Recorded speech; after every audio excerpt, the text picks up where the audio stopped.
ఈ నెల 13 నుంచి జరగాల్సిన 2011 ఏపీపీఎస్సీ గ్రూప్ 1 మౌఖిక పరీక్షలు వాయిదా పడ్డాయి.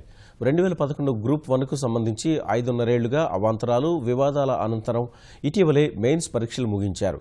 మౌఖిక పరీక్షలు పూర్తయితే ప్రకటనకు సంబంధించిన ఉద్యోగాల భర్తీ పూర్తి కానుంది. అందుకోసం ఫిబ్రవరి 13 నుంచి మార్చి 15 వరకు మౌఖిక పరీక్షలు నిర్వహించేందుకు ప్రణాళిక విడుదల చేసి హాజరు కావాల్సిన తేదీలను అభ్యర్థులకు సమాచారం అందించారు.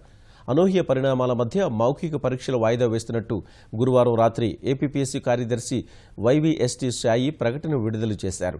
మౌఖిక పరీక్షల కోసం విడుదల చేసిన జాబితాలో తప్పిదాలు ఉన్నందున అభ్యర్థుల జాబితాను, షెడ్యూల్ను రద్దు చేస్తున్నట్లు పేర్కొన్నారు.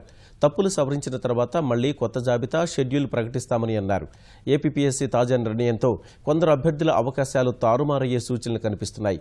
ఇప్పటికే ప్రకటించిన జాబితాలో పేర్లు లేని వారు కొత్త జాబితాలోనూ చోటు సంపాదించే అవకాశాలు ఉన్నాయి. జాబితాలో తప్పులకు కారణాలను అధికారులు తెలపలేదు.